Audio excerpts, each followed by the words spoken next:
আসসালামু আলাইকুম। আজকে আমরা দেখব ইলেকট্রন বিন্যাসের ক্ষেত্রে বিজ্ঞানী আউফবাউ কি বলেছেন।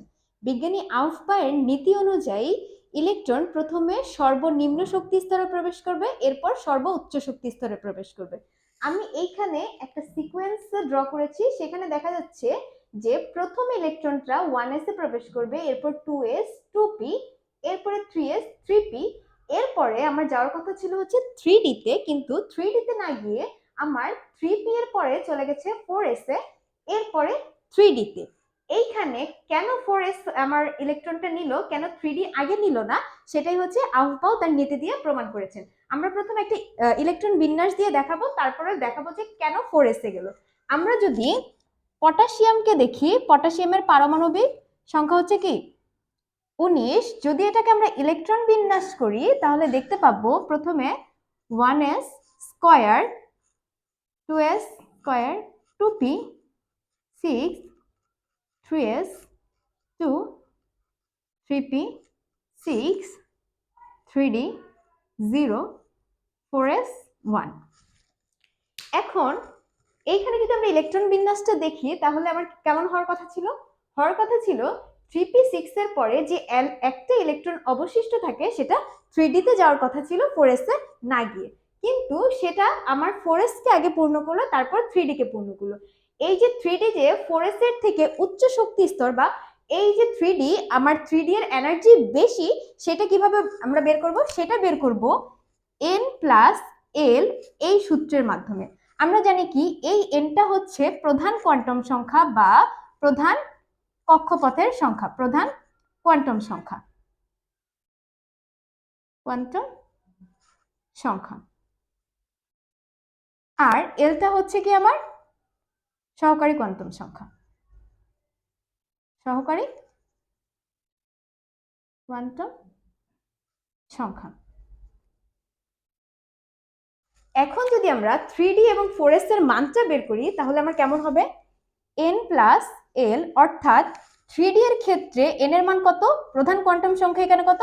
3 প্লাস l এর মান কত? আমরা জানি কি l এর মান বের করার নিয়ম হচ্ছে 0 থেকে n মাইনাস 1, অর্থাৎ এখানে 0 থেকে n মাইনাস যদি 1 হয় তাহলে 3 মাইনাস 1 মানে হচ্ছে 2, অর্থাৎ 0 1 2। তাহলে 0 মানে হচ্ছে কি আমার s, আর 1 মানে হচ্ছে p, আর 2 মানে হচ্ছে d। তাহলে এখানে l এর মান কত আমার? 2, অর্থাৎ এখানে আমরা মানটা পাচ্ছি 5। একই ক্ষেত্রে একইভাবে যদি আমরা 4s এর মানটা বের করি, 4s অর্থাৎ n প্লাস l, এখানে n এর মানটা কত আমার? প্রধান কোয়ান্টাম সংখ্যা 4 প্লাস l কত? s এর জন্য l এর মান কত হয় আমার? 0। তাহলে হচ্ছে দেখলাম 0। এই হচ্ছে আমার 4s এর মান। তাহলে এখানে এই সূত্র দিয়ে আমরা দেখতে পাচ্ছি কি n প্লাস l এর মান 4 এর চেয়ে 3d এর বেশি। তার মানে হচ্ছে কি 3d এর এনার্জি ধারণ ক্ষমতা বেশি, 4s এর এনার্জি ধারণ ক্ষমতা কম। তাই আমার ইলেকট্রন আগে 4s এ প্রবেশ করবে, এরপরে গিয়ে কোথায় প্রবেশ করবে? 3d তে প্রবেশ করবে। কিন্তু আমার দুইটা পরমাণুর ক্ষেত্রে কিছু ভিন্নতা লক্ষ্য করা যায়, সেই ভিন্নতাটা আমি একটু দেখাই। আয়রন এবং কপার। আয়রনের আমার পারমাণবিক সংখ্যা কত? 24।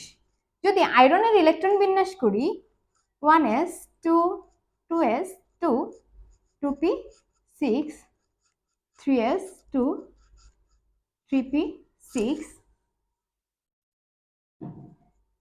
3d 5 18 19 20 21 22 23 4s 1।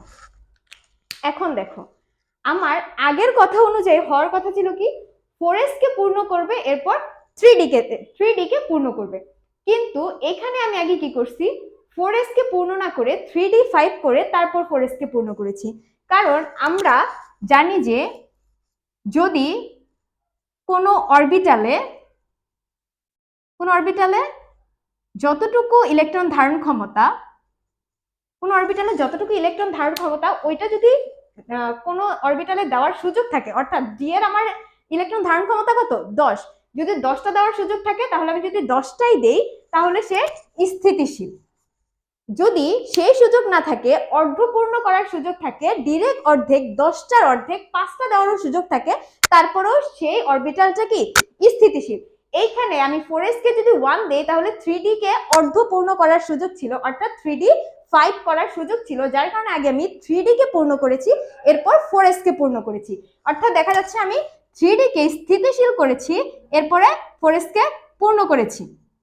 এখানে 4s ও কাইন্ড অফ কি আমার স্থিতিশীল, কারণ আমি বলেছি কি পূর্ণ অথবা অর্ধপূর্ণ কি আমার স্থিতিশীল। সেক্ষেত্রে 4s আমার স্থিতিশীল, 3d ও কি আমার স্থিতিশীল। ঠিক আছে, স্থিতিশীলতা অর্জন করা কেন প্রয়োজন? স্থিতিশীলতা অর্জন করা প্রয়োজন কারণ হচ্ছে স্থিতিশীলতা যদি কোনো ইলেকট্রন কোনো অরবিটাল স্থিতিশীলতা অর্জন করে, তার মানে কি ওই পরমাণুর শক্তিটা আমার কম কিন্তু স্থিতিশীলতা অনেক বেশি, যার কারণে আমার যদি সুযোগ থাকে যে ইলেকট্রন বিন্যাসের মাধ্যমে আমি স্থিতিশীলতা অর্জন করতে পারবো, তাহলে আগে স্থিতিশীলতা অর্জন করব, তারপরে দেখব যে সেটা কি আউফবায়ের নীতি মানে কি না। একইভাবে কপারকে যদি আমি ইলেকট্রন বিন্যাস করি, কপারের পারমাণবিক সংখ্যা কত আমার 29, কপারকে যদি ইলেকট্রন বিন্যাস করি 1s2 2s2 2p6 3s2 3p6 3d 3 4s1, এখানে দেখো আমার কি ডি এর ধারণ ক্ষমতা কত 10, আমার 10টাই দেওয়ার সুযোগ ছিল, তাই আমি আগে কি করছি ডি কে পূর্ণ করছি, ডি কে পূর্ণ করে তারপরে কি 4s এ প্রবেশ করছি। যদি এখানে আমার 10টার দেওয়ার সুযোগ না থাকতো, 4s2 যদি আমি দিতাম, যদি 10টার বদলে আমার 8টা হইতো তাহলে আমি সেটাই করতাম, যদি 5টা না হয়ে 4টা হইতো তাহলে আমি সেটাই করতাম, কিন্তু আমার সুযোগ ছিল এটাকে পূর্ণ করার, অর্থাৎ স্থিতিশীল করার, তাই আমি কি করছি ডি কে আগে পূর্ণ করছি 10টা ইলেকট্রন দ্বারা, তারপরে যেটা ছিল সেটা আমি কোথায় নিয়ে প্রবেশ করাইছি 4s এ প্রবেশ করাইছি। তো মোটামুটি ক্লিয়ার। চাউফবাউ নীতি অনুযায়ী কি বলছে যে প্রথমে ইলেকট্রন নিম্ন শক্তি স্তরে প্রবেশ করবে, এরপরে হচ্ছে কোথায় উচ্চ শক্তি স্তরে প্রবেশ করবে, কিন্তু স্থিতিশীলতা আমার অর্জন করার লক্ষ্যে আয়রন এবং কপার এই দুইটা পরমাণু হচ্ছে কি আমার এই দিক থেকে ভিন্ন। ঠিক আছে, মনে থাকবে? ওকে। আচ্ছা, আমরা এই সিকোয়েন্সটা যদি লক্ষ্য করি তাহলে দেখতে পাবো যে 1s 2s 2p 3s 3p 3d। এখন আমাদের মনে প্রশ্ন থাকে যে হচ্ছে 2p এর পরে 2d কেন হইল না, বা 3d এর পরে 3f কেন হইল না, বা কেন সম্ভব না। ঠিক আছে, যে এটা যে কেন সম্ভব না এই মান, এটা আমরা কিভাবে বের করব, সেটা হচ্ছে আমরা এল অথবা অরবিটালের মান দিয়ে বের করব। ঠিক আছে, আমরা জানি কি এন মানে হচ্ছে প্রধান কোয়ান্টাম সংখ্যা, প্রধান কোয়ান্টাম সংখ্যা, আর এল মানে হচ্ছে কি অরবিটাল বা হচ্ছে সহকারী কোয়ান্টাম সংখ্যা, সহকারী কোয়ান্টাম সংখ্যা। এখন এই সহকারী কোয়ান্টাম সংখ্যাটা দিয়ে আমরা বের করব কি 2d অথবা 3f কেন অসম্ভব। এল এর মান বের করার নিয়ম হচ্ছে 0 থেকে n-1, অর্থাৎ আমার n-1 প্রধান কোয়ান্টাম সংখ্যা থেকে 1 বিয়োগ করলে যেই মানটা বের হবে 0 থেকে ওই মানটা পর্যন্ত আমার কি হবে এল এর মান। এখন এখানে আছে কি 2d, তার মানে হচ্ছে প্রধান কোয়ান্টাম সংখ্যা আমার কত 2, 2টা হচ্ছে কি আমার n, প্রধান কোয়ান্টাম সংখ্যা 2, তাহলে এল এর মানটা আমরা কিভাবে বের করব 0 থেকে 2-1, 0 থেকে 2-1 মানে কি 1, 2-1 করলে 1 বের হয়, 0 থেকে 1 পর্যন্ত কয়টা সংখ্যা হয় আমার 0 এবং 1, তাহলে 0 মানে হচ্ছে কি আমি জানি s, 1 মানে হচ্ছে কি আমার p। এখন আমি দেখতে পাচ্ছি কি যে এই 2d এর যখন আমার প্রধান কোয়ান্টাম সংখ্যা 2, তখন l এর মানটা বের হয়ে হচ্ছে 0 এবং 1, অর্থাৎ s এবং p। কথা কি ক্লিয়ার? আমার l এর মানটা কিভাবে বের হয়েছে 0 থেকে n-1, অর্থাৎ 0 থেকে প্রধান কোয়ান্টাম সংখ্যা থেকে 1 বিয়োগ করলে যেই মানটা বের হবে 0 থেকে ওই মানটা পর্যন্ত আমার কিসের মান এল এর মান।